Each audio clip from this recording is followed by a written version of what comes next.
Are you seeking a better way to accelerate your sales, to scale your business, to live a life with no limits? Accelerate Sales Podcast features global experts who have cracked the code to recurring revenues with proven sales systems and get you on the fast track to scaling.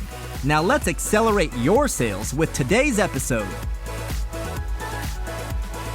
Hi, I'm Paul Higgins, and welcome to the Accelerate Sales Podcast, episode 443.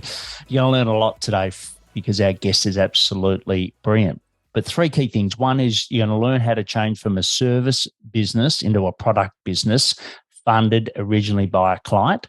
The second is you're going to learn how to leverage the Salesforce platform to build a vertical solution and the best way to work with Salesforce on that. And then the third thing is the world of B2B is very much changing, and in particular, the way that the sales cycle works. And our guest will show you exactly or tell you exactly what's happening and how to adapt. So if you're a first-time listener and you love what you hear, please subscribe. If you're a regular, always appreciate those reviews. There's going to be a summary in the app you're listening to. You can get the full transcript at paulhigginsmentoring.com/podcast. And before we go into the interview with Tom, I'd like to thank our sponsors. The first is the Cloud Consultants Collective. It's where just great like-minded peers get together to help each other with our business. It's less around tech, it's more around business. You can go to the cloudconsultantscollective.com. And the second is SendSpark. It's a wonderful video platform that allows you to personalize videos, and you can get 6 months free by going to paulhigginsmentoring.com/SendSpark. So today's guest is Tom Burton. He's over 30 years of experience helping forward-thinking businesses develop and implement innovative technology-based strategies and solutions that drive sales and predictable revenue growth. Doesn't that sound good? Tom is an investor and a co-founder in LeadSmart Technologies, which he talks a lot about today, which he's developed and innovative a unique CRM and collaboration platform that enable businesses to visualize what is taking place with their prospects and customers so they can proactively assist their prospects and customers to reach the revenue zone. Tom makes that sound a lot more simple when he talks to you. He also serves as a trusted advisor to companies and investment firms that are looking to leverage technology-based solutions, improve their marketing, reach new qualified prospects, and achieve predictable revenue growth. Tom graduated from the University of California, Santa Barbara, where he lives today, and he's got a degree in computer science and currently resides there, as I said, with his wife, Lauren. So what I'll do now is hand you over to Tom Burton from LeadSmart Technologies. Fantastic to have you here, Tom. Hey, Paul. Yeah, great to be here. Excited to get into it. Yeah, same here. Why don't we do that? So why don't we talk about who your ideal client is? So, who do you love to work with, and what are some of the problems you help to solve with them? Yeah, so our company, LeadSmart Technologies, our ideal customer, our target market, are manufacturers. Well, there's an ecosystem, but manufacturers, manufacturer reps, and distributors. And all of those that group together is what we call the wholesale distribution ecosystem. Whereas you have a manufacturer that makes a product like our microphones or our desks or whatever the case may be, very rarely does that manufacturer sell directly to the buyer. They sell through a dealer or a distributor. They may have manufacturers reps that then work with these dealers and distributors. So there's layers of indirect sales that go along the way. And you can imagine that the challenges that exist, right? That, and I'll just give you a simple example, is if I'm a manufacturer, again, going back to our microphone, and let's say I'm at a trade show showing off my brand new microphone, and I get all these leads, well, I have to then be able to get those leads to the proper seller, the proper distributor, the proper rep. And then I also need to make sure that I have accountability on what's happening with those leads. Are they getting followed up with? All of that kind of stuff. And then as a distributor down the line, I have to make sure, obviously, that I'm selling to my existing customers. I'm increasing wallet share with those customers, all of those types of things. So all of that is the market that we serve, is that wholesale distribution composed of manufacturers, reps, and dealers or distributors. Brilliant. And how did you come across this? this opportunity? Yeah, so it's interesting. I had a digital marketing agency in a previous life, and I was working for a client in Australia, and they were a new and emerging manufacturer of respiratory um, products. So like stuff you would wear in a hospital, or if you were welding or things like that. And they had a really unique product, and we were helping them break into the US. So they had quite a bit of traction in Australia and in Europe, but we were helping them launch in the US. And so we did a lot of shows, we did a lot of digital media, and we were generating tons of leads and tons of interest for them. And when we started, all of those leads were just going onto a spreadsheet. Yeah. And then they had, sales teams. So they had kind of three layers. They had an internal sales team. They had a manufacturer's reps representing different territories in the US. And then they had a whole distributor network as well. So anyway, as we said, these leads were just going into a black hole. Like nobody knew what to do with them. If they did know what to do with them, there was no way of having accountability. And finally, their CFO said, we're spending a lot of money on marketing. We're spending a lot of money on shows. We're clearly generating a lot of interest, but we have no way of managing this or tracking this or having visibility on it. And so we ended up, long story, but we ended up establishing a partnership with Salesforce. And we then built a purpose-built product on the Salesforce platform that solves not only the problem I just described, but really the problems in general that these manufacturers and distributors and manufacturers rep have. And the benefits were huge for this company. All of a sudden, they had visibility on what was happening with the leads. They had a way to understand which shows and which marketing investments were actually starting, were paying off and which ones were not. Where did they put more money? And they even made some really strategic decisions on how they go to market and even some of the pricing things based on the visibility they had. So it was real game changing, going from as I said, the black hole to having this visibility. And the CEO in Australia is trying to run an international business and we went international with this. So Yes. It was in the US and across Australia and across Europe. And now she had full visibility on what was happening with her business as it related to sales and growing the sales and in the world that they were in, which is the whole manufacturing world. So it was pretty cool. And then from there, that's been 4 or 5 years ago now. So the product's evolved quite a bit and we've added a lot more to it. And the good news is that this market is really, starting to understand the need and the value for what we do. This is a market that's been not necessarily early adopters of technology, Yes, but they're realizing they need to start catching up. So that's brilliant. And we'll sort of get into more of the product in a moment. I just want to firstly go, why did you pick Salesforce? Why did you pick Salesforce as a platform? Because I'm assuming when you're a digital agency, you weren't using were you a Salesforce partner when you were in the digital agency? No, we weren't. No. So we weren't a HubSpot or a Salesforce or anybody with the agency. The reason we picked Salesforce is I had a friend who was a Salesforce partner. Yes. And he was showing me some of the things that he was doing and the framework for the partnership. So we ended up doing a partnership with Salesforce. It's a bit unique. There's not tons of them, what's called an OEM agreement or an OEM partnership. And what that allows us to do is actually take their core platform and then use that to build our own software, but then everything gets sold directly to us. So our customers do not buy anything from Salesforce. They buy everything from us, but we're essentially powering our solution based around the Salesforce platform, the Salesforce cloud. So they get the best of all worlds of getting the performance, the security, the power of the platform with our solution, but buying directly and being supported directly from us. So that's called an OEM partnership. Salesforce also has what's called an ISV partnership, where you basically build apps and then you sell to customers that already have Salesforce. Yep. And we have that too. We have an app that we can install on top of a company that already has Sales Cloud or an existing use of that. And then they have consulting partners as well. And so within that OEM partnership, there is a subset of those partners that are considered strategic partners, and there's about 20 or 25 of those. We're one of their strategic partners as well. So mainly because of the market that we're going after, it's not a market that it's not a vertical that Salesforce has invested a tremendous amount in. They see the opportunity. So we've been very fortunate to be part of their strategic partner program, and it gives us access to a lot of things that it's been super helpful.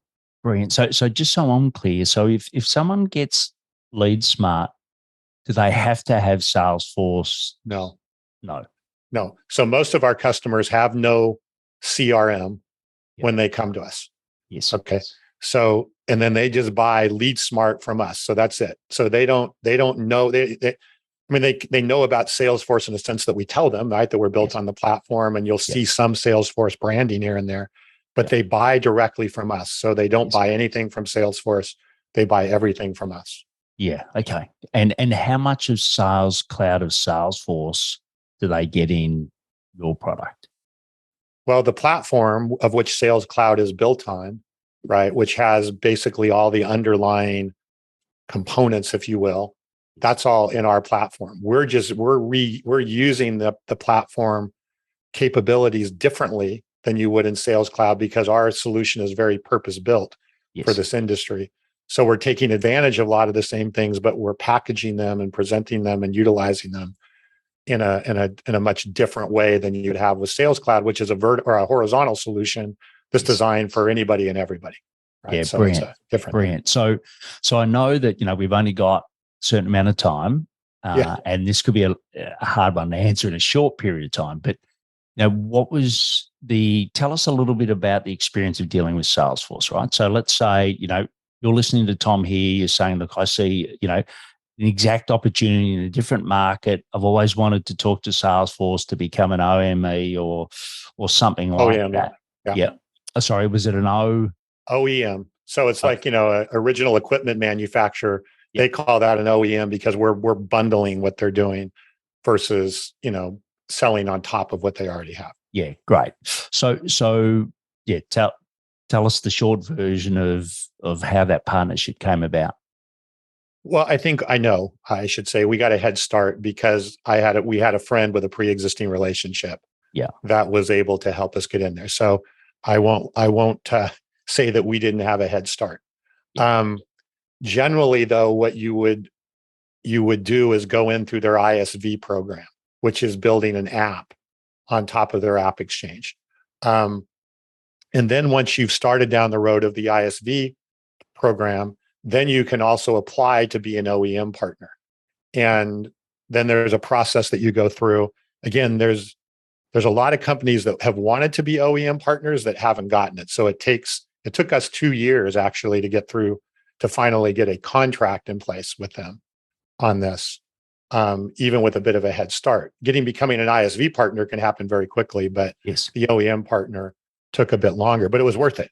Right. Because like I said, most of our customers have nothing. So and sorry, Tom's, and you were running the digital agency to fund this side of the business at that stage. So you're doing both? Yeah. Yes. And that's exactly what happened. And eventually I phased out more of the digital agency stuff. Although, believe it or not, even with LeadSmart, we have customers now coming to us asking them to help them with their, marketing, especially around generating leads or going to market or whatever. And it's not, but that's not our focus. I don't spend, like then I had a whole, ads team and paid media team and all of that. I don't do that now. The focus is more on the software side of things. So we ended up transitioning really more into the software side. So back to Salesforce, if there's anything that you learned and you just thought, wow, that's completely out of left field. I never knew that. I'd have to do that to get this thing, successful as it is. As far as the partnership goes, or with Salesforce, the secret is to first of all understand what they're looking to do, right? Like anything, right? Look for what they're trying to accomplish. They're trying to move into different verticals and provide more vertical market-centric solutions, which has not been their area. They're also looking to expand internationally more. And our solution even started internationally, but and we have some international customers as well. So it's a way for them to get more international presence from those things that are there. And I think we have a really awesome partner manager. So we have a person within Salesforce that we meet with minimally every other week. I was out at Dreamforce, their big show, a couple of weeks ago or a month ago, I guess now, but longer than that. Spent all kinds of time with our partner manager. He introduced us to people. Really, really and they've really done a great job of just enabling us, right, and helping. And if we need some technical, he's like, oh yeah, we have a team for that, and he'll introduce us to the right team. And that's been super valuable because it allows us to really take full advantage of the Salesforce platform, but at the same time allows us to focus on what we do, which is our core application, rather than having to build a platform that we're spending all of our time building and debugging and so forth. So it's right. Really been a positive thing. Great. And how much of the product that was fully functional, like the question I'm trying to ask here is, was it funded by the customer to a point where you could then sell it to other customers, or to a degree? Yeah, to a degree. I would say that 20 to 30% of what is in LeadSmart, we call it LeadSmart Channel Cloud. That's the name of the product. What's in LeadSmart Channel Cloud today is probably 20% of what we built for that original client. Yep. But since then, it's evolved tremendously. But yes, getting that first client, and then we've bootstrapped everything up to this point, although we're in the process of raising a funding round right now, just to be able to honestly take advantage of the growth that we had. And I'll just say one more thing that's, since we're talking about partnerships, is one of the things that's been very successful for us, other than just the Salesforce partnership, is we've been able to partner with industry buying groups and associations and things like that in the industry that are endorsing us and saying, hey, if you're a member of this association or this buying group, you really need to look at LeadSmart because it's built for this industry and it's built for what you do. And that's also been, having that seal of approval really is, especially in a market that is not early adopters, has been very, very valuable. Yeah, I think that's so smart, right? On every occasion, if you can get the one-to-many sale or the endorsement, it makes it so much easier, right? Certainly on the marketing side, it means you got to do less marketing. I know you come from a digital marketing agency background, but it's, you need to do less of that. Well, we call it an endorsed account-based marketing strategy, right? Because they have an exact list of members that we're able to market to, and they're endorsing us and co-marketing with us. Like we'll do webinars together and things like that. So it gives us, I won't call them warm, but it certainly gives us, again, an advantage over trying to just, go to cold leads or find, cold opportunities. And to get, let's say, and you don't have to give a figure here, but to get to a revenue generating product, what do you think the investment's been, in ballpark figures? Has it been, under 100,000, under 500,000? Like what's sort of the ballpark? If I'm listening to Tom and I'm thinking, I really want to do this, how much have I got to bootstrap? Yeah, I think you can get a minimum viable product for sure. And that's, again, the advantage of using something like the Salesforce platform, right? Because you're investing in the application, not the platform. Yes. And a lot of startups spend a lot of money investing in their platform versus focusing on the application. So I would say, again, if you're taking the route we were, certainly less than $100,000, you can have maybe even 50. It depends upon what you're building, right, and the product and the market. But the only thing I would say is that, it's one thing to build something for a specific client. There's quite a bit of product management work that has to go on to take something you just built for one person and make sure it's ready for commercial, application across many customers. Yes. And that's probably where but we were able to battle test it, right, with this client, and then take it and commercialize it and put it into something that could be configured and used by multiple clients. But yeah, it doesn't have to cost a lot because, again, you're not spending all of this money on the platform. You're investing in the application. Yeah. I think it's really smart. And we've got I've got quite a few clients that do a similar thing on different platforms as well. So, I've got clients that are doing it on top of Zoho, some clients are doing it on top of HubSpot, etc. Yeah. I think it's great. I know Salesforce is, by far the most progressed on this, but I think it's a great way to do it. And I know that you have also written a book. You've recently launched the book. How does the book sort of tie in? So what's the key themes of the book, and how does it sort of help you sell more of what you've built? So the book is called The Revenue Zone, and the subtitle is The Ultimate Playbook for the Next Generation of B2B Sales, Marketing, and Predictable Revenue Growth. So give us a quick show for those that are watching via video. Sure. I don't know if it's going to show up well on video here, but yeah, it's because of the background. But it's called The Revenue Zone and therevenuezone.com. But where it came out of is I was at a investor board meeting. I think it was now right shortly after COVID started. So June, July, 2020. And one of the board members was saying, well, tell me a bit about your pipeline, and, how many board meetings, right, you go to, and they want to understand your sales pipeline. And I write about this in the book. This is really how the book starts. They said, well, how confident are you about that pipeline? And it was like somebody had just punched me in the stomach and threw cold water on me all at the same time. Yes. It wasn't a reaction I expected, but it was, I just kind of caught flat-footed, and I realized I wasn't confident at all. And, I've been doing sales and marketing my whole career. This was my first rodeo, and so as an engineer, by an engineer in background, I was like, okay, what happened here? So what I did is peeled the onion a bit, and long story short, but this is what I kind of outline in the book, is the buyer journey and the way that buyers buy and how we needed to adapt to be able to sell to the way that these buyers buy. We weren't doing it. Right. We were operating like it was 2015, and here it was 2020 and 2020. And with these same sort of shifts occurring, but being amplified by COVID and being amplified by the pandemic. So it was being, pushed at us. The headwind was being pushed at us even faster, right, than we would have, normally. So I just was like, I got to figure this out.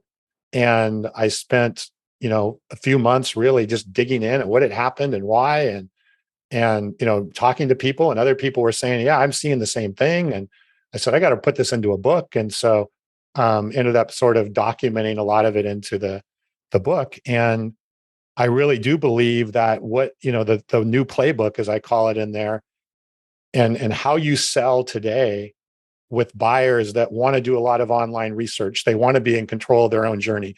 They don't want to talk to salespeople until they're ready to talk to salespeople. The whole idea of just generating leads and then having a SDR team or a BDR team or what, it's just like, it doesn't work. And if it does work, it works at a level where it's so expensive that it's not practical. Yes. Right.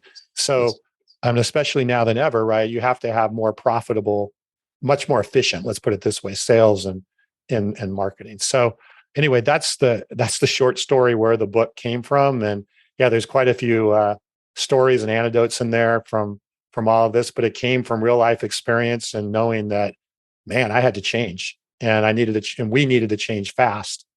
And we're still learning, right? I'm not going to say we're expert, but we have shifted a lot, and we can definitely see the fruits of the labor from making that shift. Right. And is the revenue zone, is it, so once again, listening to Tom, could be a Salesforce partner, you could be another platform partner, right? And you're thinking, so is this book for me, Tom, or is this book for my clients, my end clients, or is it for both? Like who? So this book is for any company that's selling bigger ticket B2B predominantly, but even any sort of bigger ticket considered purchase, right? If you're selling e-commerce or stuff that you're putting in a credit card for, it's not that you couldn't get something out of the book, but that's not who the primary audience is. The primary audience is for sales and marketing organizations that are selling, like we are, right? Software systems, or manufacturing systems, or it's interesting. We're getting more and more of our target customer, the manufacturers and the distributors, reading the book and applying it in their business, which is really cool. But yeah, if you're selling something that is, a considered purchase and a bigger ticket and B2B, and, has a sales cycle of some sort associated with it and multiple people involved in the decision, that's the ideal reader for this book. Yeah, I think Gartner recently said that 60% of, I can't remember if it was 60% of the sales process is without a salesperson. So yeah, it's no, only the last 40%. You probably know the research better than I. Yeah, no, and in fact, I think I quote that in there. I think it's now over 70%, right? Wow. Over 70% of the buyer research and journey is done before they even reach out to a salesperson.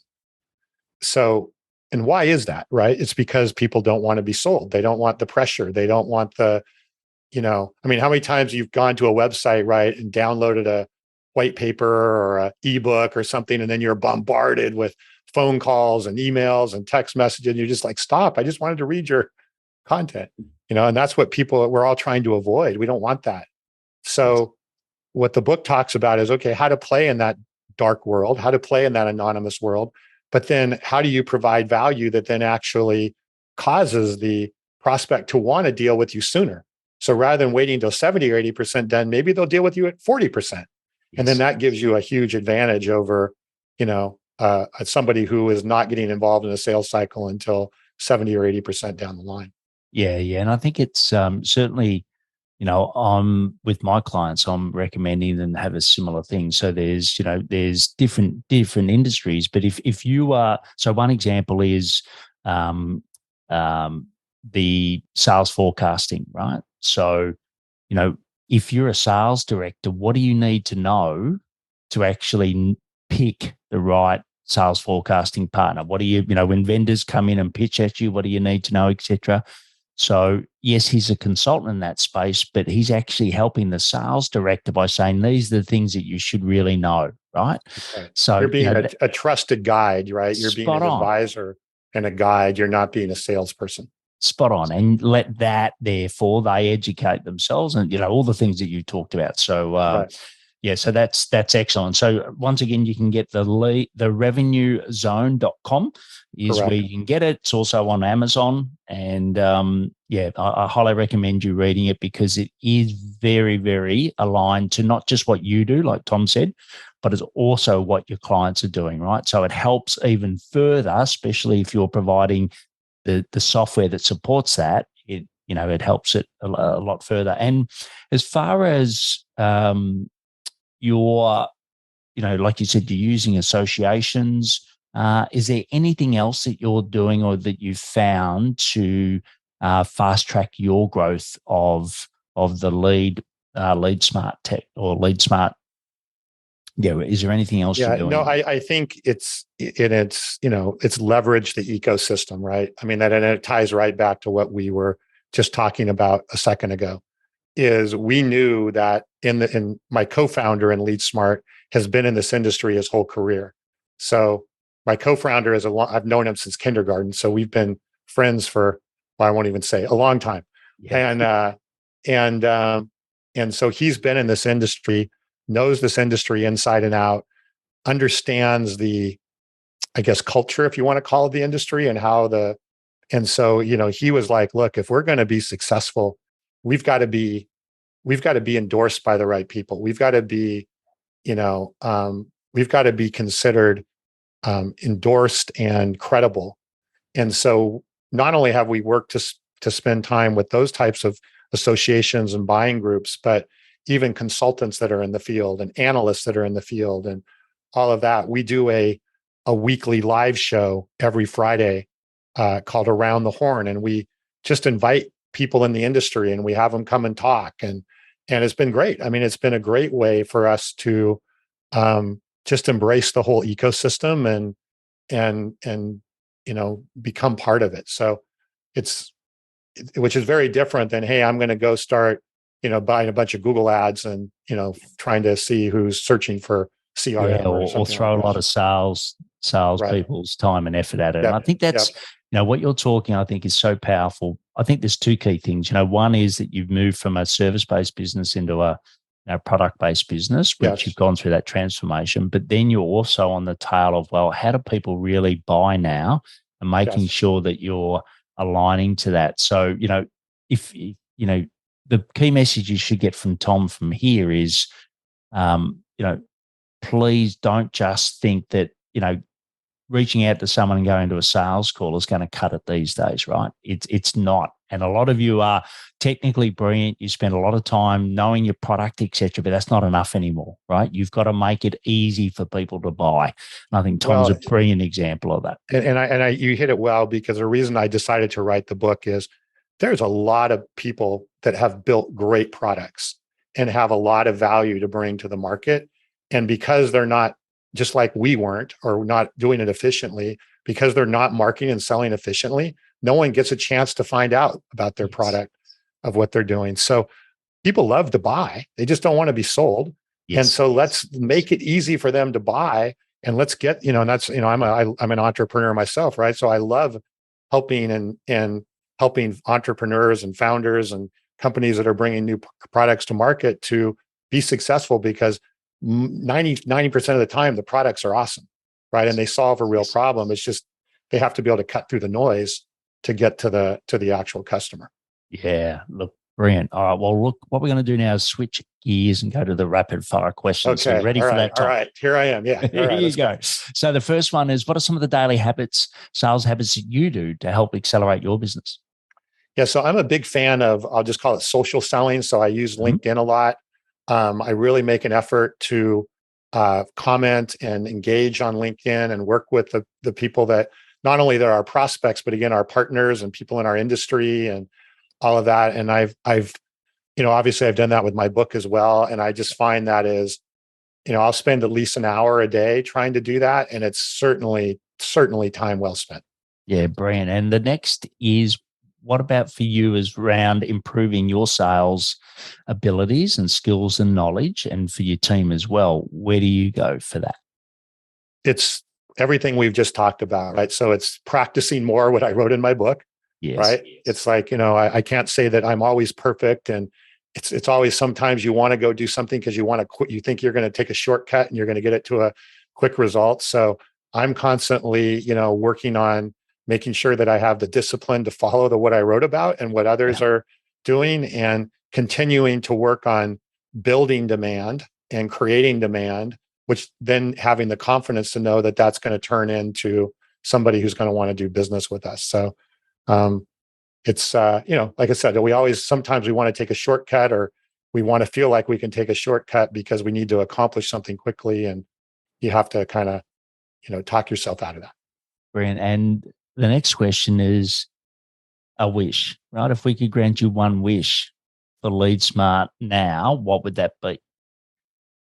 Yeah, so I think, unfortunately, the word CRM to a lot of people is a 4-letter word. Yeah. And I understand why, because there's been a lot in the past with CRM that has either been used for like a big brother, or to, track somebody or whatever. And CRM today, and certainly the CRM that we do with LeadSmart, is so different than that.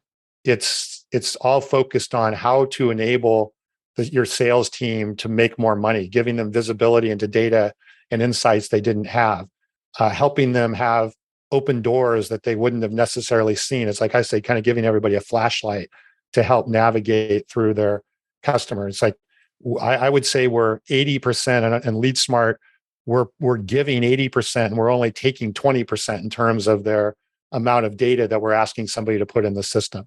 But we're still fighting that sort of old school CRM thought. And we get caught in that a lot with people. Like, oh my God, CRM. Oh, the other thing too is people thinking that it's so difficult to implement and takes years to implement. And we've done a lot of work to make that, much faster and adopted much faster. So my wish could be, I wish I could erase the CRM past and really allow people to see the value of what can happen to your sales and marketing and revenue organizations with using a more modern system and a modern approach. Right. Well, the last question is around, what you know now. So given your journey from switching from a service business to a product business, building LeadSmart, what do you wish, or what do you know now that you wish you had have learned earlier?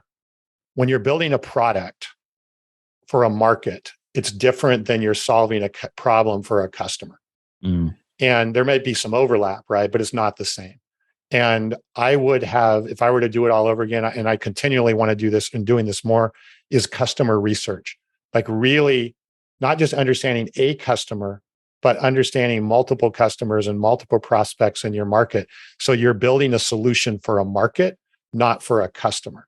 Yeah. And I think that's sometimes we build a solution for a customer and we think, well, then everybody's going to want that, or everybody's going to need that. And there may be some people that need it, but you're not looking at it more holistically from a market perspective. So if you're going to make that switch, take the time to do the product management and the research and whatever. And I wish we would have done more of that earlier on. Yeah, brilliant point. And I think most of, I've listened to, how I built this and a lot of other podcasts, and often that's what people say, the Spotify guy, others, etc. It's like, how do I prioritize what features and make sure that, yes, it's everyone wants this, not singular. So look, it's been brilliant having you on the podcast, Tom. So for you can find out more about Tom at LeadSmartTech.com. You can also, the book, don't forget, is the revenuezone.com. We'll have all the links in the show notes for both of those. And also reach out to him on LinkedIn, because he is very active on LinkedIn. So we'd love to know that you've heard him on the show and reach out to him there. But Tom, well done for the major transition you've made, but also the fact that you're making life so much easier for this particular vertical that you're working with. So really great to have you on the show. Awesome. Yeah, really enjoyed it. Thanks, Paul. Wasn't that a great interview with Tom? And I love the way that he's really given you the framework if you are thinking about launching your own product, in particular your own product on Salesforce and becoming an OME, as he talked about. Why don't you share what you've learned with Tom on LinkedIn? As I said, he's very active there, so he'd love you to reach out to him. You can get the summary, as I've said, in the show notes. You can also get the full transcript at paulhigginsmentoring.com/podcast. And why not don't just keep it to yourself. Why don't you share it with others and, share it with other people that that are really interested in this. They'll think you're a rock star and it'll help them. Check out the solo shows as well. And if you're scaling your business and you want a proven framework, why not check out our framework? It's the scaling framework for cloud consultants. You go to paulhigginsmentoring.com/blueprint and get your free copy today. Next week's guest, or next time's guest, is Matt Dixon, and he's got a brilliant book called The Jolt Effect, and he's really talking about how we should be selling in the future. And as always, please take action to accelerate your sales. I'm fired up after today's episode. What about you? But hey, before you go, learning is just one piece of the puzzle. Now it's time to put today's strategy into action. Head over now to today's show page at paulhigginsmentoring.com/podcast and share how you'll put it into action. Be sure to head over to your favorite podcast platform and subscribe, rate, and review the show. Tell me what your favorite episode is. And don't wait 1 minute more to gain access to your pulse check at paulhigginsmentoring.com. This could be the difference between struggling to get more leads and making this next quarter your best one yet.